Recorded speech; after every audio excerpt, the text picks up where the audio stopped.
All right, we can get started with this webinar. Still people are joining, but we will get started. It's a real pleasure to welcoming you to this brand new webinar series. Our company, AM Team, has been doing quite a bit of webinars throughout the last couple of years. And actually, we are very, very excited to be announcing this new webinar series on digital twins, digital water. Yeah, this is a very exciting area to look into. And we will try in these webinar series to integrate the over the decade of experience we have had with utilities, working with a lot of different parties in the water industry. So yeah, this is really great stuff, and we feel it's the right moment right now because so many people in the water industry are talking about digitalization.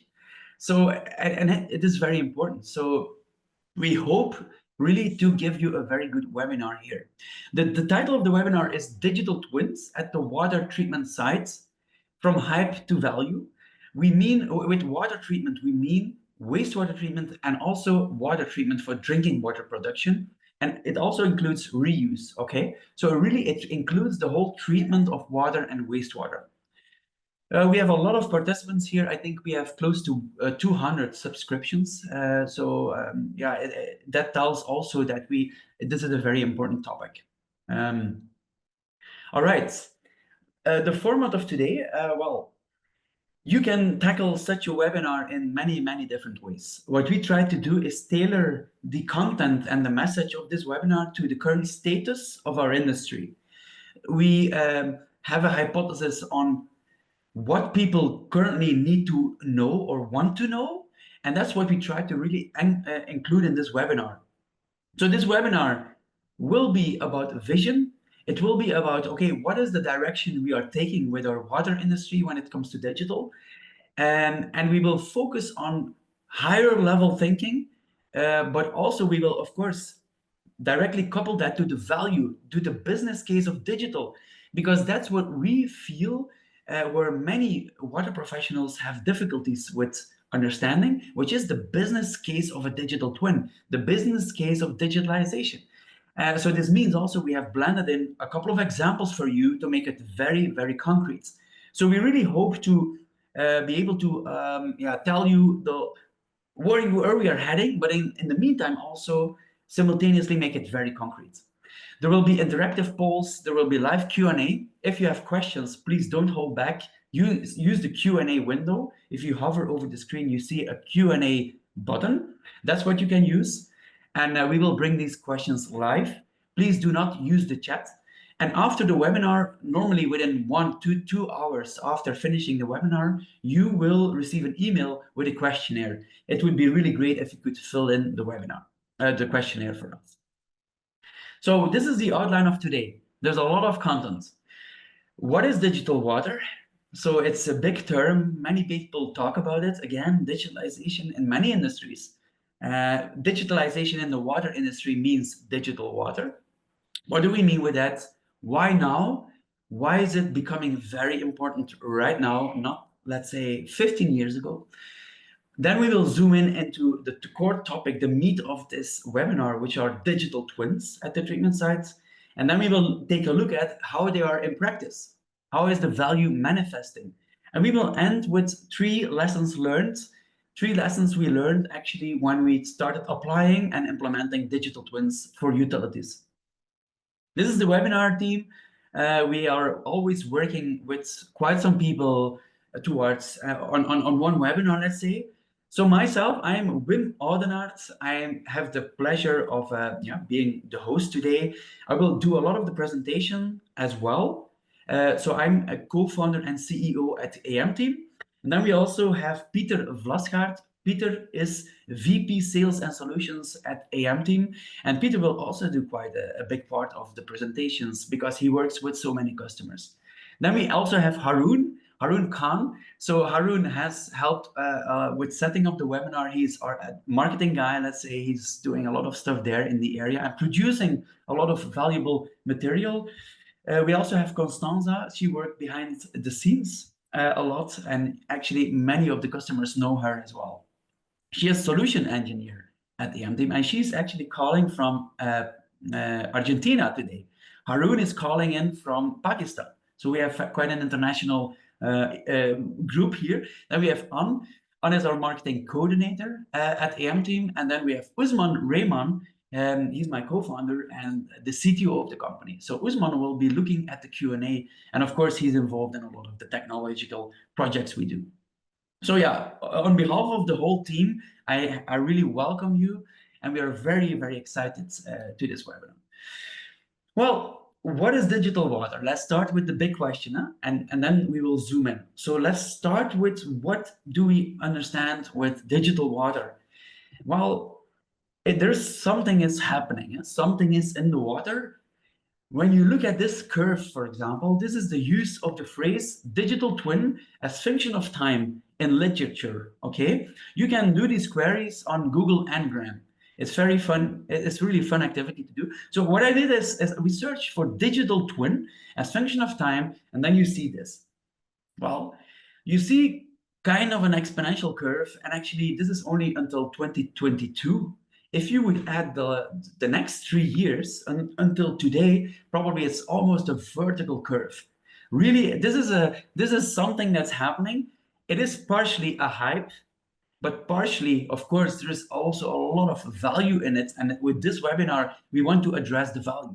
So something is happening. You can do these questions for different terminologies, but everything related to digital, including artificial intelligence, of course, has these kind of curves.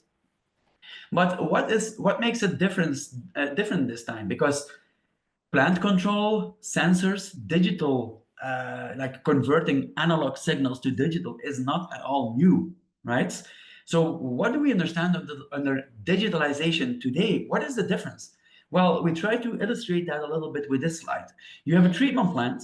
A treatment plant is the focus of this presentation. And you have sensors or measurements or data. Well, you send those signals to a computer system, which is your SCADA, your PLC. You do your monitoring and your control, and you take an action.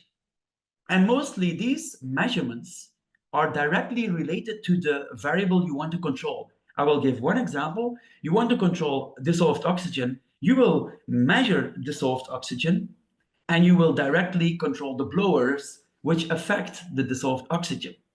Same for pH. You want to affect your pH. You do some acid-based dosing based on the pH. So what is different this time? Well, we are adding something that we call a digital brain. A digital brain, it can be artificial intelligence. It can be a mixture of mechanistic models with a lot of other models. The thing is, it's something that is more sophisticated, let's say, compared to the more simple control rules that we are going to use. So in terms of functionalities, we are really doing something else. For example, you will measure some variables that are completely transformed in something else. Yeah, so that is really a very very big difference.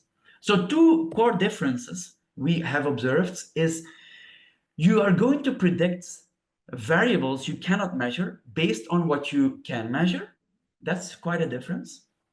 Of course, there are certain aspects of that already implemented, but the scale at which this will be happening is very different. And second, we go beyond the operations. We go beyond the operations, and we will try to convey this message throughout the webinar. So digital water does not equal advanced process control. It is way more. And one of those differences is exactly this. So we are going to talk about other completely new functionalities at the utility side.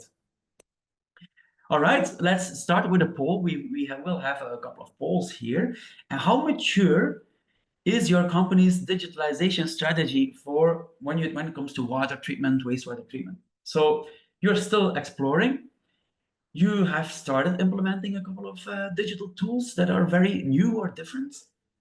You have defined a digital strategy, yeah, or you are really in an advanced stage where you have literally operational digital twins. You are really quite far. The results will be brought live to you. So votes are coming in. 44% of you have participated, almost 50%. Let's say if we can go to 60%. All right, I will end the poll right now, and here are the results. I will share them now. You should be seeing them on the screen. So most of you are exploring the topic, which makes a lot of sense that we are very happy with that. Not that you all are exploring, but that we have tailored the webinar to you. And let's say another 40% of you have started implementing some digital tools that are quite new. You can see the more advanced stages are little, and we expect that because it's really emerging, let's say. So thank you for sharing your opinion. Huh? All right, interesting to know. So why now? Okay, let's see. So some things are going to change compared to conventional things we were doing.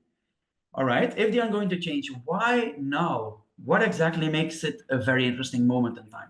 Well, let's look at the challenges. When you start talking about new technologies, it's always interesting to look at the problems they can solve and not work reverse simply because something is cool. It's not because digital twin sounds cool that we all have to implement it. Let's look at the value they can bring in terms of solving big challenges. Well, this is the water system, and we have climate challenges. Water is one of those industries that is most affected by climate change. And we are talking about climate change mitigation. This means lowering our emissions, but also adaptation. This means adapting our infrastructure to the changes. These two are very important. These two are very different. And digital twin applications are also very different in those areas. We want to design infrastructure future-proof. We have a huge scarcity of workforce. It's really happening in different continents, Europe, US, other parts of the world. It's difficult to find water professionals, and a lot of experienced people are about to retire. That's another driver. More complex decisions, and these decisions have to maybe made faster than ever. That's also something that is quickly changing. That means it would be handy if we have a couple of new tools that help us. In the drinking water industry or fields, we have to find some alternative water sources. We are going to reuse. We also want to produce processed water fit for purpose. These are important concepts. And when we talk about wastewater or used water, we really have these contaminants of emerging concerns, either regulatory driven or reuse driven. And we have more stringent affluent requirements. I didn't see a lot of examples of these requirements becoming less stringent. So this is really changing, and we have to do all of these things within the existing infrastructure mostly, at least in Europe and US, for example. Well, these are the challenges I just explained, and now we are going to the business case. The business case is happening when you bring together challenges on one hand with technology or solutions that can solve those challenges on the other hand. So these are the challenges I just discussed. I will not go over them again.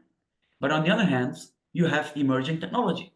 We have artificial intelligence emerging. We have computing power that is unprecedented. We have a lot of proven mechanistic models. They have been used for decades, and they are ready to play a different role. We have soft sensors or new sensors. We have cybersecurity that is really maturing, and a market on itself. Because many of you in this webinar today are also players in that market, and we are all learning together, and it's a rapidly evolving landscape. And the point is, we will all need each other. It's a multidisciplinary issue we want to tackle, digitalization.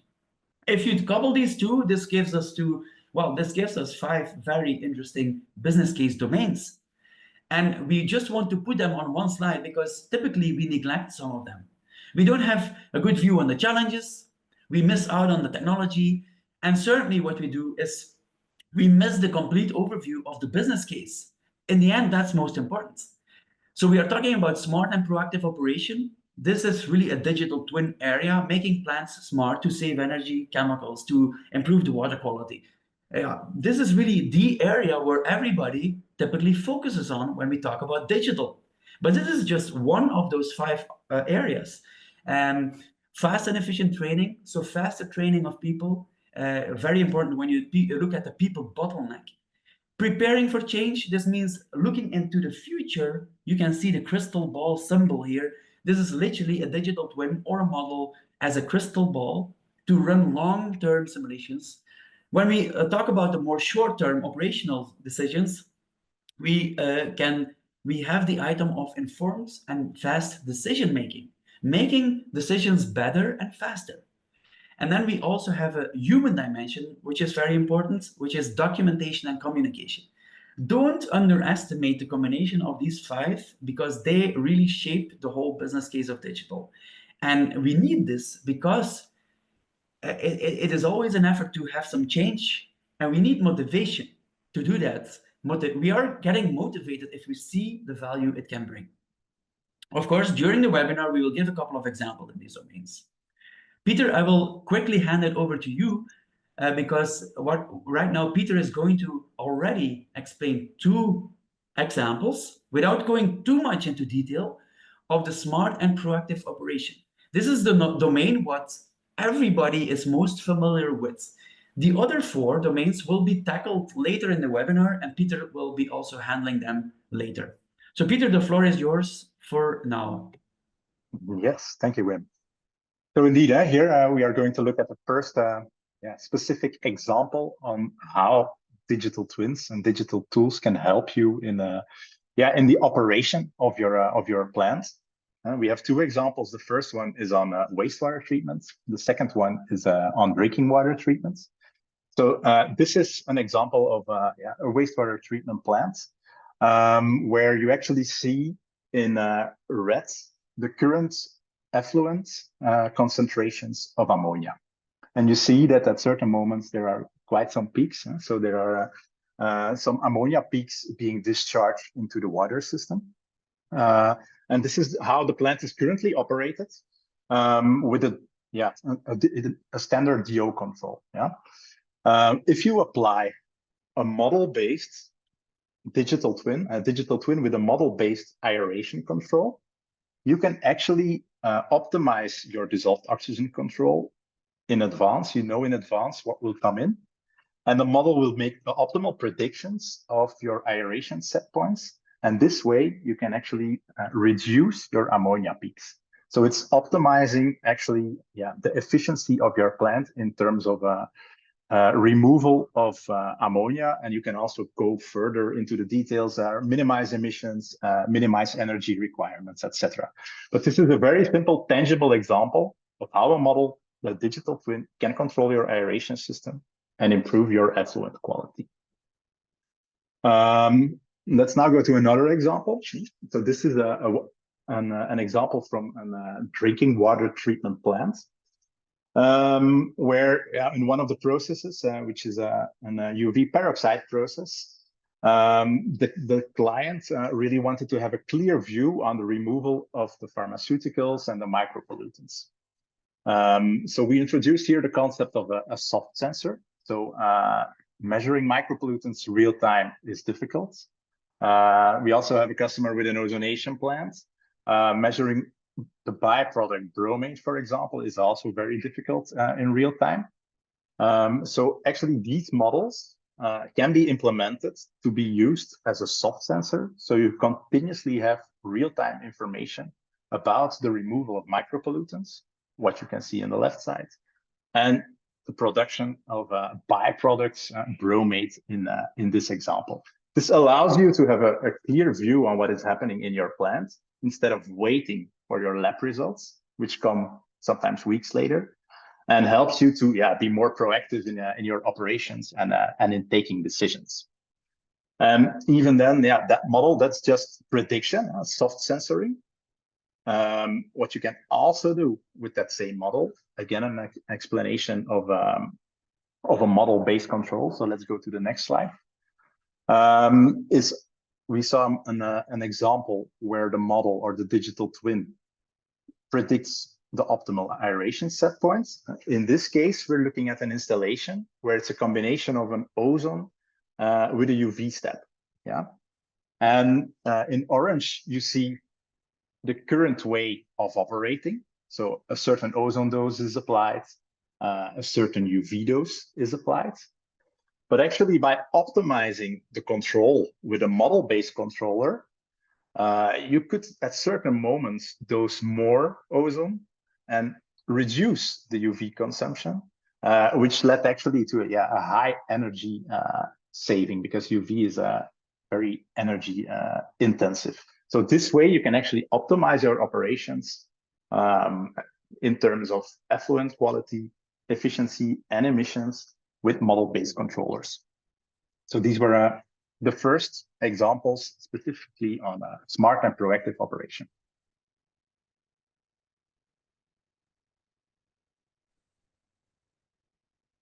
All right, thank you, Peter. So we will go to a second poll here. What is your biggest challenge when it comes to adopting digital twins?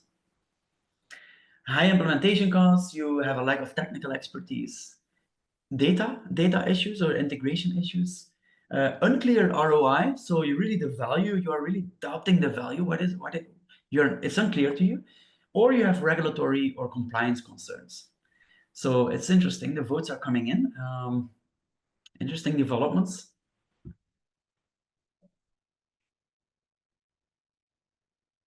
All right, I will give it 3 more seconds, and then we will show the results. Here we go, and poll. All right.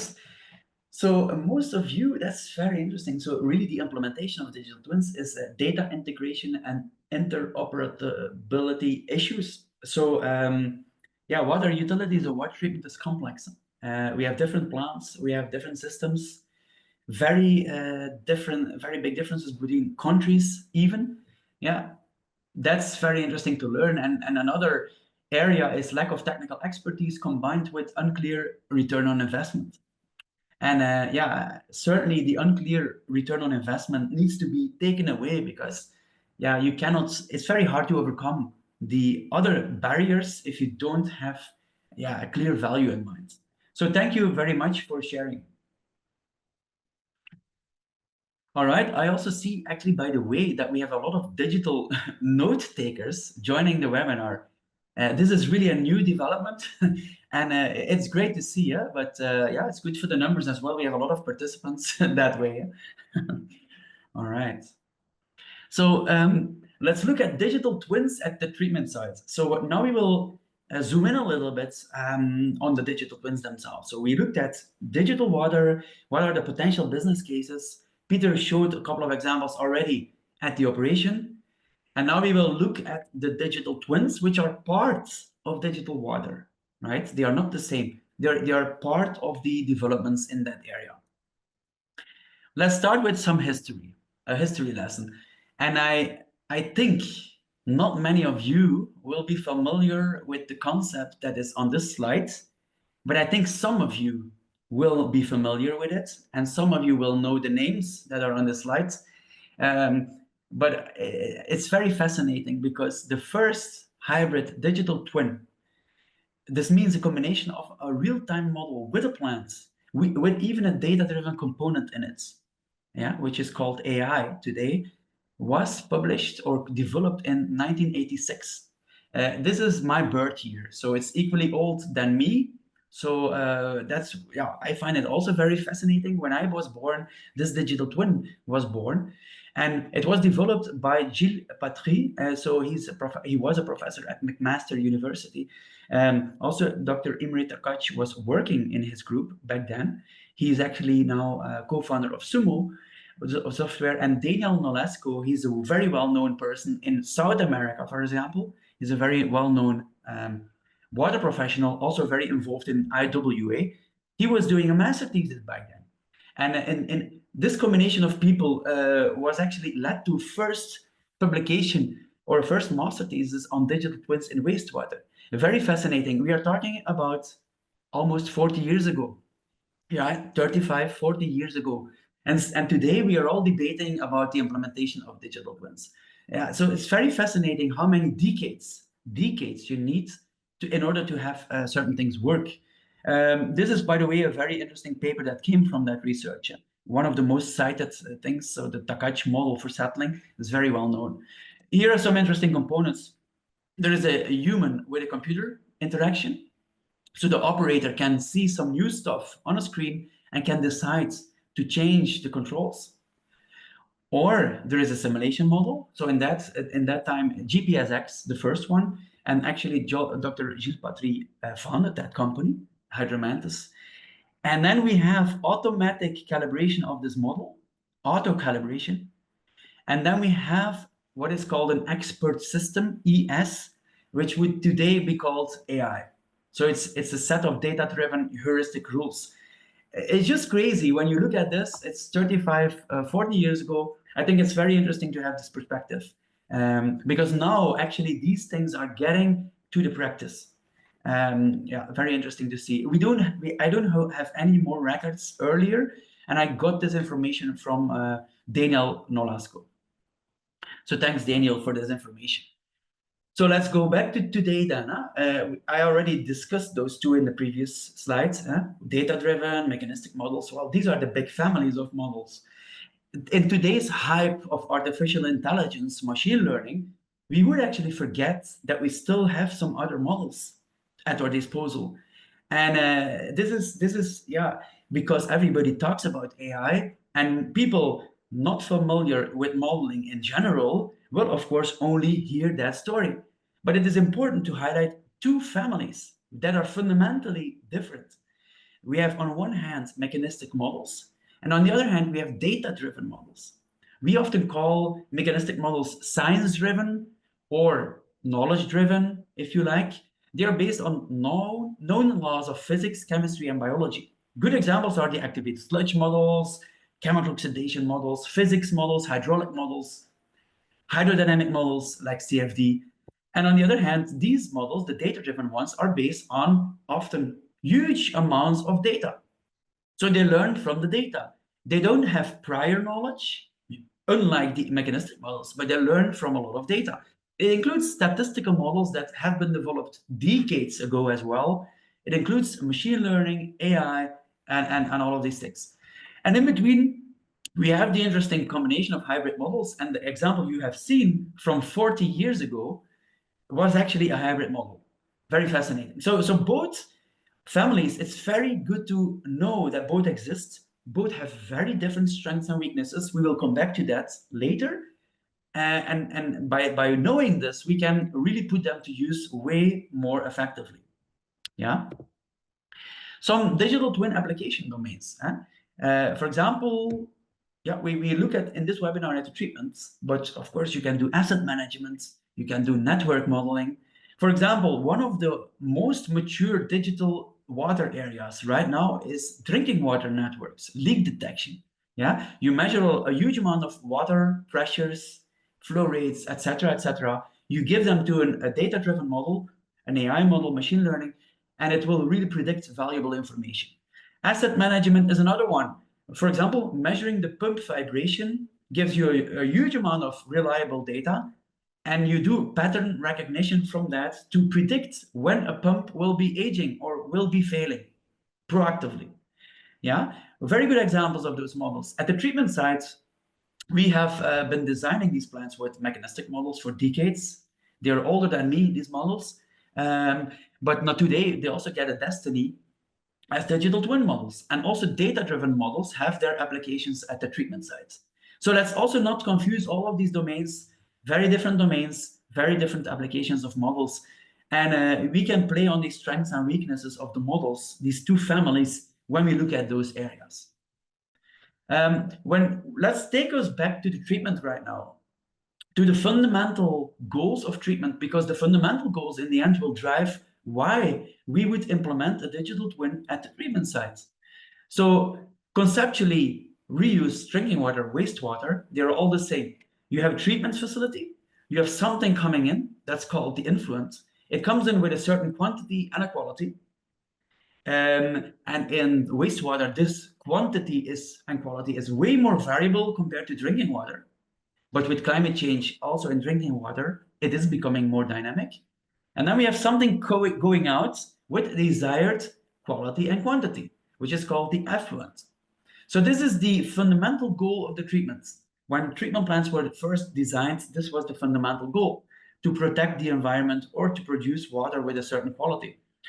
Right now, we are talking a lot about externalities, for example, greenhouse gas emissions, odor, safety, footprints.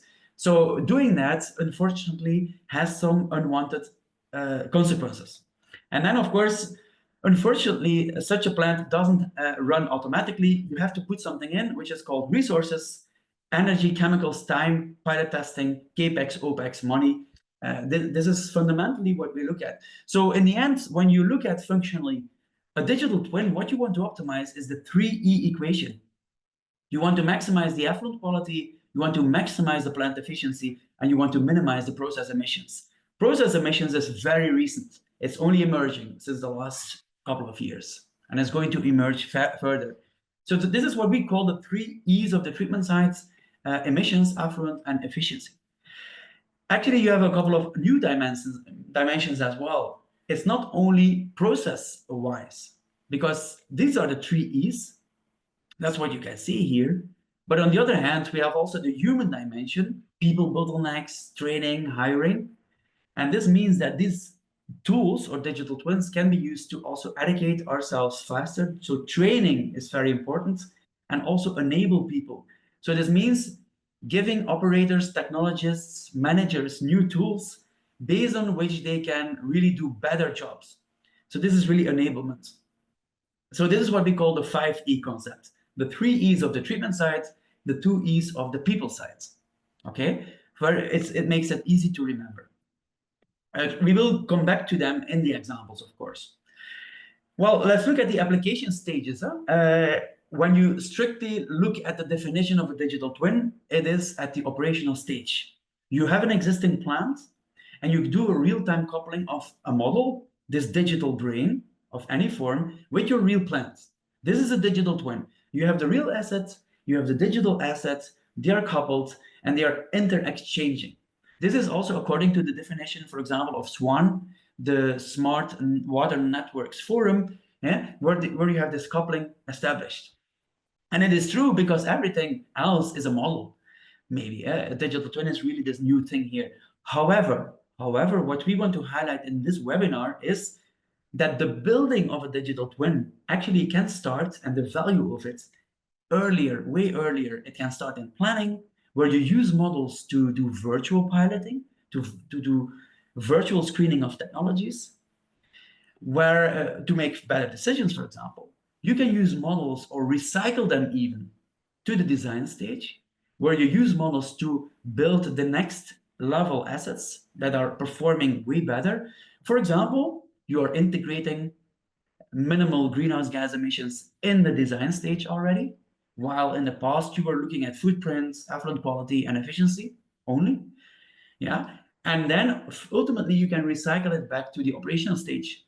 Of course, it depends where you are, where you start. A lot of existing facilities will start here, but a lot of retrofits or renovations or new designs can start here, in fact. So it's a very different mindset when you look at it from a digitalization angle. We will try to convey this message to you later in the webinar. And actually, Peter right now has already a very good example on this. So Peter, I will give it to you so you can explain this, this example. Yes, that's great. So yeah, this is actually indeed, Wim just showed a slide from planning over design to operational stage, where one of our customers in the Netherlands actually went through all those stages by already thinking about digital from the start. So this customer was going to build, or wanted to assess if it was feasible to build an ozonation installation at their wastewater treatment plant to remove the pharmaceuticals. So that was actually their first question. Is ozonation a feasible technique for us? Yes or no? How much micropollutants will we remove? What is our risk of bromate formation, etc.? And then, of course, in the next step, additional questions came up. How do we optimally design such a plant? Because building ozonation installations at the wastewater treatment site is rather new. So limited experience there. So how do we optimally design such a plant? And then in the last step, operational stage, how do we now control this? Our operators are used to control biological wastewater treatment plants. Now they need to start operating an ozonation plant, which is a more chemical a chemical installation, let's say. So how do we monitor and control such a plant? So these were really the needs of the customer. And we actually started by applying our Amazon model already in the planning stage to do a virtual piloting study instead of real pilots, which saved them a lot of costs. Instead of doing the real physical piloting for a year, for example, the model was used and it saved them a lot of time. And then in the design stage, we coupled that same model. So we reused the model. We coupled that same model to CFD to actually in 3D predict and use that as a design tool to optimally design the whole plant, where to position our ozone injection systems, where the inlets and outlets, whatever. So really detailed design. And then later on, it is being reused actually as a digital twin. So then it's really a digital twin connected to the plant. So it predicts in real time the bromate formation and it will control the plant. And right now it's already being used also by the operators to do the training exercise. So you reuse actually the model from the start until the operations. And this way, the business case of using models and going towards digital twin becomes way more bigger. All right. Okay, now I will come to some additional Peter, examples. Go ahead. Sorry for interrupting. We had two questions that came in. So maybe I can answer one, you can answer one, I think. So one is on the data requirements. When do you have enough data to start working on a digital twin? Can you answer that question? Yes, I can answer that question. It really depends. If you go for example, for a science-based digital twin, it's not needed to have 3 years of data to start training your model. What you do need is you need to know how your plant looks like. So everything design related. You need to know very well the incoming water quality.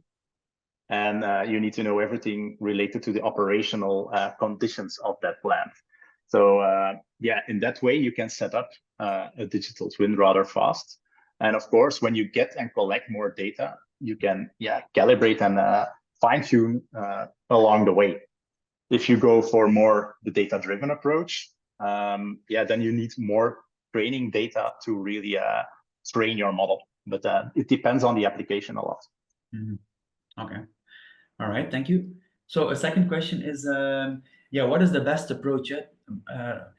Top down, starting from a big strategy and then trying to bring that strategy into practice, or bottom up, starting with some concrete cases and learning along the way. Well, actually, we have a slide on that at the end. I can already answer. It's very good to work at both levels. But we can go a little bit more into detail with that. Huh? So we will come back to that at the end of this webinar. So if there are more questions, do not hesitate. Write them in the Q&A and we will come back to the questions. So Peter, I will give it back to you so you can continue. Yes, all right, thanks. So we already showed some examples really on the smart operation, let's say. So the short-term benefits of digital twins.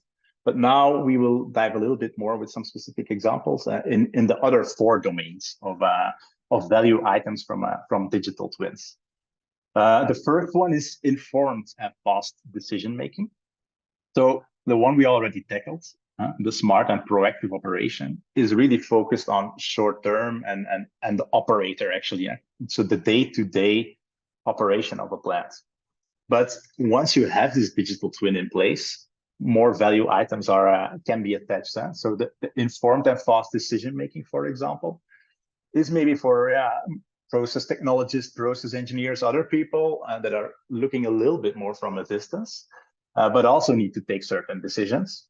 Like, for example, you want to do something with N2O, and there is an idea to do something with the sludge concentration in general, because that can improve or reduce the N2O emissions. You can test that with a model, with your digital twin of your plant, and look at the effects. So in this case, we saw if you increase the biomass concentration, your N2O emissions would drop. So you come faster to conclusions. And you can do that with a lot of other things. For example, the customer is thinking about implementing more buffering in the sewer system. What is the effect on our plants? Not short term, but it's also not super long term. With a model, you can already, with a digital twin and a model of your plant, you can already predict that in advance. So you can test the effects and see what it will do with your plant. And so many other things can be tested there. And this leads to better decisions. And then, of course, once you have a digital twin, we already saw soft sensors. You have real-time information, so faster information, etc. This actually also leads to way more information, and you can help collecting streamlining this information way better. And this leads to better communication and documentation within the domains of your utility.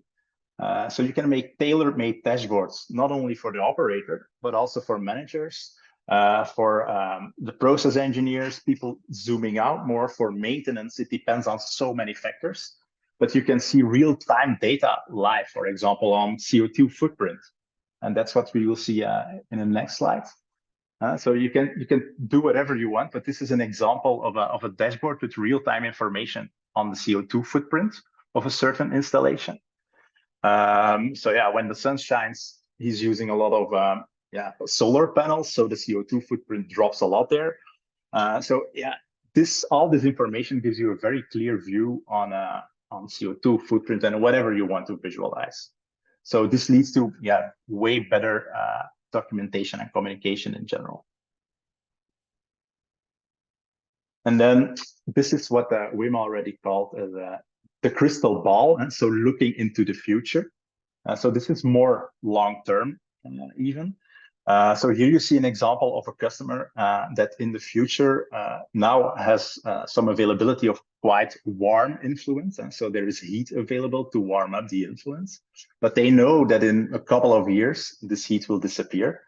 And they already had a question, what does this mean for our N2O emissions? Well, if you have a digital twin model available, you can run that simulation, you immediately have that information, and it informs your decision-taking for the future, and you can set certain actions. So these are, some other examples for long-term. And then the last specific example I want to give is indeed the fast and efficient training.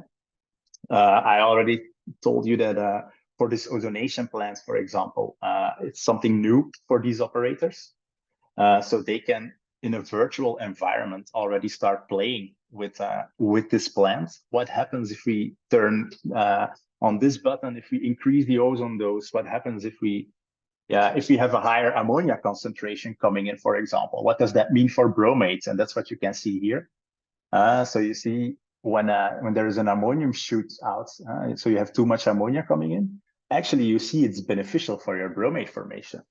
So this way you see how biology and chemistry is playing together, and you really have a good view on the overall plants, combining a biology step with an ozonation step. So yeah, it's used for training operators and new people that arrive in your company. So these are all other examples of what you can do with digital twins. Oh yeah, we have seen indeed quite some examples on biological plants, so aeration control and on ozonation. But yeah, in general, there are so many other applications. We are also working on multiple models related to that regarding coagulation, for example, and for drinking water, pellet softeners, anaerobic digesters, large basins, granular activated carbon, and many more. So the principles are actually the same and applicable to all those unit processes as well. So it's just to give you an overview on the value of digital twins. But we will come with more examples in next webinars. All right, thanks, Peter, for bringing the cases. So, all right, let's launch a third poll. Always exciting to see the polls. So this is the last one. So what would be the main driver for your company to invest in digital twins? So Peter already highlighted a couple of value items. Is it really reducing costs, enhancing compliance with the regulation, asset management, efficiency, sustainability, and also the training of the people. So the votes are coming in. We have an active audience, very good to see, and many people are voting. I will give it 3 more seconds, and I will end this poll right now. Okay, here are the results. So increasing the efficiency and the sustainability. Of course, these two are a little bit different, sustainability and efficiency, but it's very interesting to see that probably many people want to squeeze the lemon more, let's say, yeah? So do more with already existing assets. This is, of course, a very big driver of digital twins. And also operational costs. So what we see is costs, efficiency, yeah, quite important domains in the short term. So thanks for sharing. In addition, I think, Usman, you got a new question. So can you let us know what that question is? Yes, there are two questions. One question is about, again, the data. When it comes to data-driven models, what is the risk of overfitting when training the models? Maybe you can answer that first, and then I can read the other question. Okay. Yeah, yeah. Well, there's always a risk indeed, and not only with data-driven models, also with mechanistic models. Yeah, fundamentally they are different in an aspect that, for example, when you go data-driven, the data-driven model will really aim for having the perfect fit, almost like a very good fit with your data. While when we apply mechanistic models, for example, fit to us is important, but less important than having a model that tells you something about what's really happening. So that can be really a difference. So there can be overfitting because what we should not neglect is that we have a huge data uncertainty in water and wastewater treatments. We are very far from the energy sector, where like you measure a current or a voltage. It's really very accurate. Yeah, we are very far from that at the treatment site. So there's a lot of inaccuracy, yeah, or uncertainty in the data. So we also have to be a little bit careful and make a very good, thoughtful decision of, okay, where do we stop fitting and where do we also trust the model? Because the model has a certain structure and predicts certain things.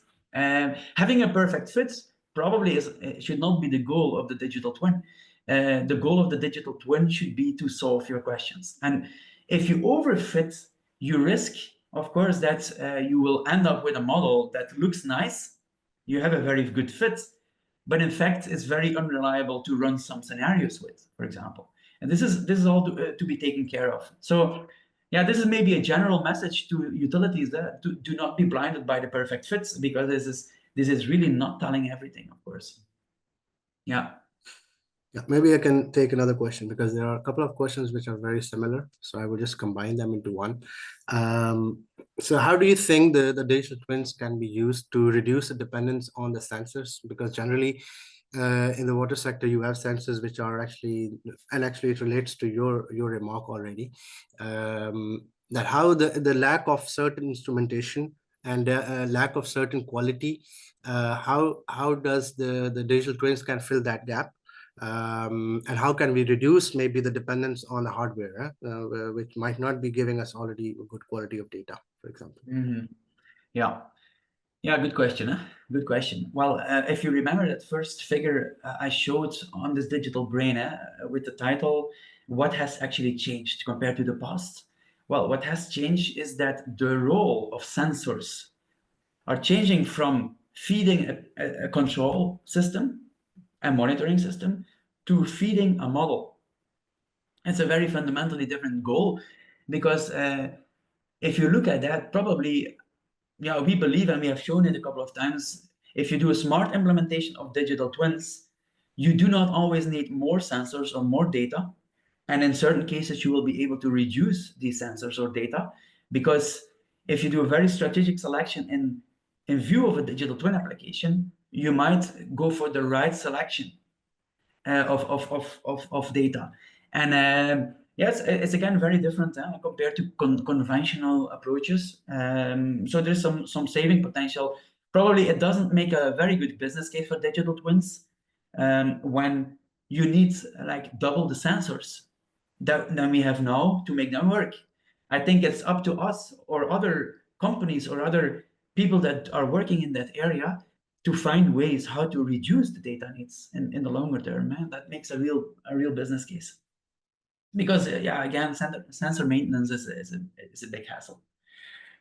Okay, so we will continue now for a bit, and then Usman, we will come back to the remaining questions. So also for the audience, if you have remaining questions, now is really a good moment to ask them on the Q&A.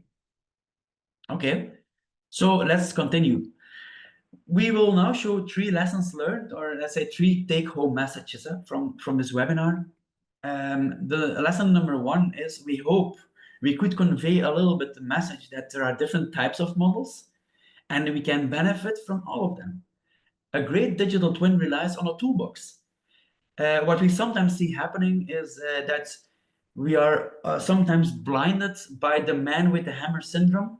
So if you have a hammer, you would also start hammering screws, but actually to put in a screw, you need a screwdriver. And you will not put in a nail with a screwdriver. So by understanding which tools we have in the toolbox and using all of them, we probably can go to the next level, digital twins. So I will give one example here. When we compare the 2 big families of models, let's do a SWOT analysis. Yeah. So data requirements. Well, data-driven models, the name, it's in the name. Data is in the name. It needs high quantities of high-quality data. And like I said, at the treatment site, we have a scarcity of this. We have a scarcity of quantity, and for sure we have a scarcity of quality. I'm not saying that we cannot use them, but we should just be conscious there. Knowledge-driven models, on the other hand, can work with limited amounts of data, which is of lower quality. And that's why Peter has shown these examples on planning, design. In these stages, you even have no data or very, very little data, but still you can apply some models. Fundamentally, because these models have a priori knowledge. They know something on beforehand, okay? So that's a very big benefit of knowledge-driven models. On the other hand, the very big benefit of data-driven models, when you look at the required skills, is probably that you need limited system knowledge to produce those models, because the model will train itself based on the data. Of course, you need some system knowledge to apply them if the outputs are coming to you. But then, of course, you need models for knowledge-driven models. You need those models, so you need some knowledge if they are not existing. Fortunately, there are quite some models already existing. The trust by the humans. Data-driven models are a black box, or yeah, that's what we call a black box. You are not really sure about what's behind the hood of the model. While when you have knowledge-driven models, you can reason with it. And these parameters of this model make physical, biological, chemical sense. And this, what we see is when we work with utilities, this gives additional trust. A very big benefit of data-driven models is that they are very adaptable. They can improve forever. So infinite. So you feed them back with more data and they get better with time, forever. So that's really a very big benefit of data-driven models. And that's what you have more limited, of course, with knowledge-driven models, because you need somebody that can extend or expand the model or recalibrate the model. And this is where exactly a hybrid combination is really, really useful. We have seen it in a couple of examples in practice, where you can use the combination here to do auto-calibration. And we have seen it in the example actually already of the 1980s. And then when it comes to application freedom, yeah, you're a little bit limited with the data-driven models when it comes to the context. If something drastically changes that was not in the training data, you might have to retrain your model. Yeah, while that change might be an input of the mechanistic model, so the mechanistic model will automatically account for it. Yeah? So these are fundamentally different. So what we want to show with this figure is that they are great as a team. They are not going to be very big competitors, probably they are very, very nice collaborators. And actually, we as AM team work on both. We work on data-driven models, we work on knowledge-driven models, and we combine both of them as well. Lesson number 2, the two babies of a digital twin are not born at the same moment, or at least should not be born at the same moment. I will explain a little bit what we mean with this. Here are the two babies. We have the digital one, the real one. It's up to you to decide which one you like most. But a digital twin, per definition, is a twin and has two components that are identical. So in either the real one gets born first, in the case a plant already exists, then you are digitalizing an existing treatment plant, and many of these examples are right now very relevant. Or, and that's what we tried to add with this webinar a little bit, the building of the digital twin starts already in planning and design stage. Yes, for sure, you cannot talk about the digital twin when you apply models for designing a plant, for example, but you can talk about building a digital twin when your ultimate goal is to recycle that model to the operational stage. And this is what we really try to hammer, because this is the true value and the true potential that we have actually not tapped up until now. Looking at digitalization from that angle means that the digital twin building itself already provides a lot of value. So this is not the end goal. A digital twin is not the end goal. Yeah. So these are, the digital one has value. The real one, of course, has value. And it can really, really differ a lot per case. And lesson number 3 is digitalization starts with solving problems. And this brings us to this one question: on which level do you have to work? Well, ideally, you can work at 2 levels. You can work at a high-level strategy, but that's often too abstract. It's good because you get the buy-in from the whole organization. There are budgets. You think about the future. But on the other hand, it's very abstract and nobody knows what you mean because digitalization or digital twins are too new. If they are too new, people have no clue what they are going to do. And that's why you need level 2 as well, individual use cases. Because and this one on the slide here, Peter has shown, it's a very good use case. You are solving a problem. And with that, you realize actually you are building a digital twin. And this, of course, gives people buy-in. You get a lot of new questions, and the building, the further extension, the further digitalization will start. However, it can go in too many directions if you don't have the higher level strategy. So that's where working at both levels, and that's what we try to do with our customers as well. Working really at both levels is very, very important. Yeah, you need both. You need the body, the execution, but you also need, of course, the roadmap. So I hope this answers this one question.